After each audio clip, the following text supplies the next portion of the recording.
Hey everyone, it's Tania, your first alert meteorologist here, and this is another episode, episode 3 of Meteorologists Around the World. And today I have Ashlyn Jackson, who is out in, believe it or not, Jackson, Mississippi. And I cannot wait for you all to learn a little bit about her journey, where she started, and also where she's going. So, welcome, Ashlyn. Thank you so much for being a part of this. I'm super excited to have you. A quick tidbit about me and Ashlyn is that we were friends and went through the meteorology program at Mississippi State together, along with Brandon, who you all have already met. So let's start with tell us about yourself, Ashlyn. We want to know when people hear Ashlyn Jackson, what do you want them to know about you?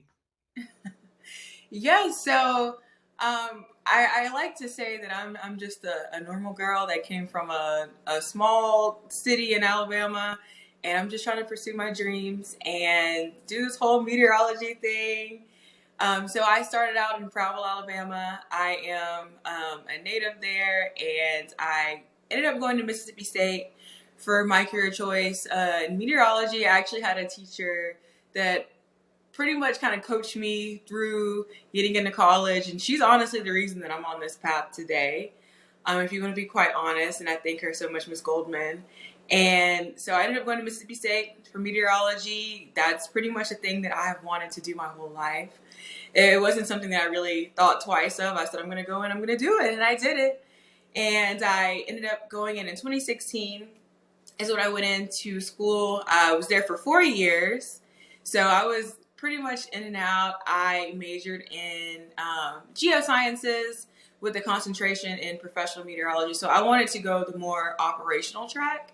So I was never really into broadcast, but I think now being into it, the whole media thing, I think I'm starting to change that. I've found that I've actually really loved communicating with people and just connecting with people. That's my thing. I love it.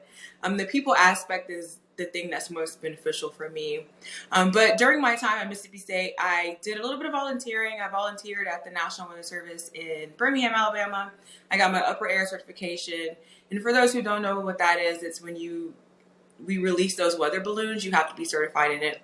So I did get my certification there, and I did a little bit of volunteering at the National Weather Service in Jackson, Mississippi a couple of times. So whenever I did end up graduating in 2020, I kind of had that opportunity to interview a little bit with different offices, but I did end up interviewing for Jackson, Mississippi. And the first time when I did the interview, I actually didn't get it, but my now boss called me maybe 2 months later, and he was just like, I really liked you and we need somebody else. So he pretty much just got me on board, and without that volunteer experience and those recommendations, I would have never been where I am today, and just having one person believe in me and see what I'm capable of. And so that's how I ended up here in Jackson, Mississippi.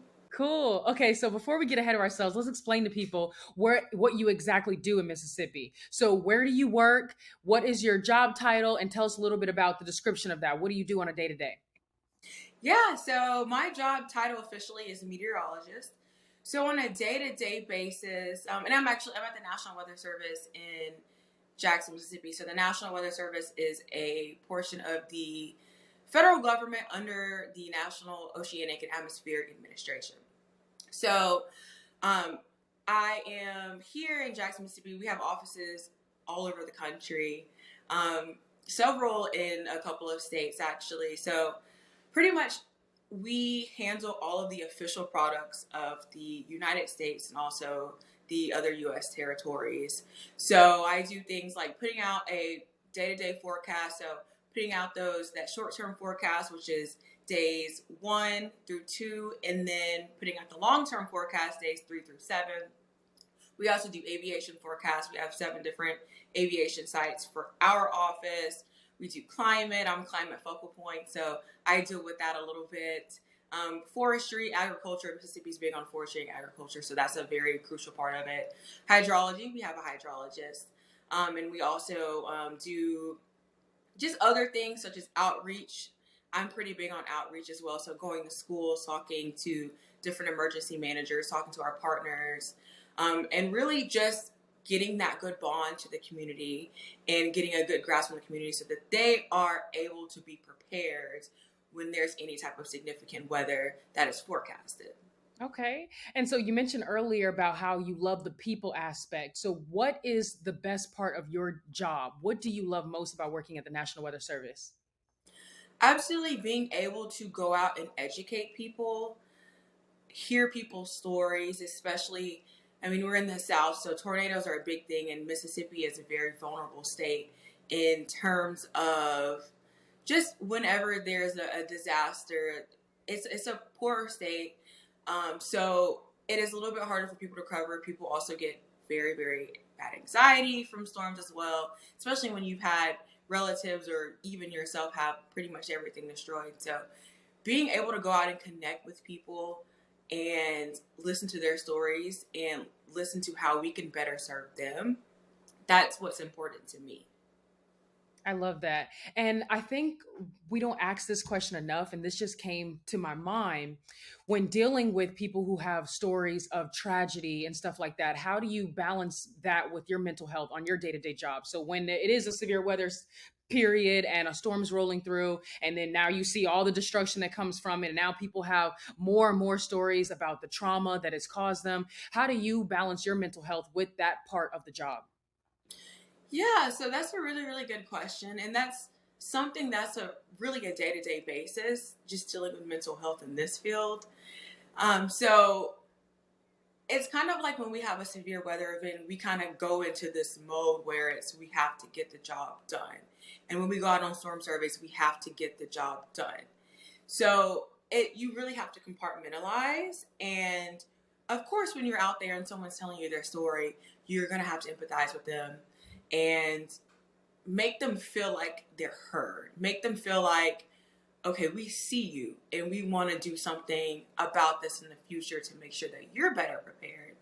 So really just coming home and not looking at any weather or not talking to somebody, not talking to a therapist, your coworkers, like you have to talk to somebody in order to make it in this field. I feel like, especially if you're somebody who's just very empathetic with people. So it's really just coming home and kind of doing a woosah and not thinking too much into it, but also going to somebody and talking about your feelings about it. What advice do you have for someone that was like you in high school and trying to find their path, and maybe meteorology could be it, but they're not really sure? What do you have? What advice do you have for someone that's trying to figure out if meteorology is for them? Yeah, so you kind of really just have to go out on a whim.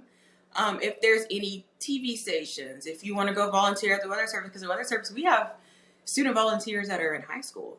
So there, you don't have to be in college to volunteer for these types of things for us to teach you this. And there's several National Weather Service offices across the country, including ours. We do it online, so we do an online volunteer program where you don't have to physically come to the office. But doing things like that, and then also getting into a community, getting on Twitter. We have a weather community on Twitter. Getting in and getting into those conversations and listening to what people are saying, and then even seeing what you like. So it's really math and science heavy, so if you like that type of thing, you're probably gonna do well in meteorology. And even if you aren't into math or science, you can still do it. We've had many classmates who weren't as proficient in math or science, and they still made it out and they're doing great today. So if it's something that you want to pursue, go and reach out to the people who are doing it, and they're gonna talk to you. I promise you, they're gonna talk to you, because we all love the weather. We get into it for a reason. So go out and just kind of anybody's gonna connect with you. I promise. So do that. Yeah, I love that. That was great advice. I needed to take that when I was in high school and college. Reach out, try it. I feel like that's probably one of the best ways to see if you're going to like something. If you don't do it, you'll never know. So that's really good Absolutely. advice. So, where do you see yourself? I ask people most of the time 5 years from now, but it can be 5 to 10 years from now. Where do you see yourself? Where do you see Ashlyn Jackson to be 5 to 10 years from now? If you could curate your perfect life, how would you want it to look? Absolutely. So honestly, this is a question I ask myself every single day, and it changes every single day. But just more on a broader aspect, I want to be doing something like being able to change people's lives, being able to give people advice, being able to listen to people, being able to be a role model for people, and just really having a platform to allow people to talk, allow people to vent, allow people to learn on a bigger scale, learn about what is going to impact them, learn about climate change, learn about the weather, learn about how they can be better prepared on a larger level. I want to do that on a larger scale. And I just want to have a bigger impact in people's lives and really kind of network myself to be out there and, I don't know, like just allow for people to have someone to talk to, and being that person they're comfortable to talk to. I love that. And I kept hearing the word impact. And I feel like that a lot of people use that word, but it means so much. If we can impact each other, like, oh, the better the world would be, in a positive way. So I love that that's your ultimate goal, is to be of service to other people. Well, thank you so much for for joining us today, Ashlyn. I love talking to you always. It's been a pleasure. We can just catch Yeah. up. So thank you all for watching our episode, our third episode of Meteorologists Around the World. I wonder where we'll end up next time.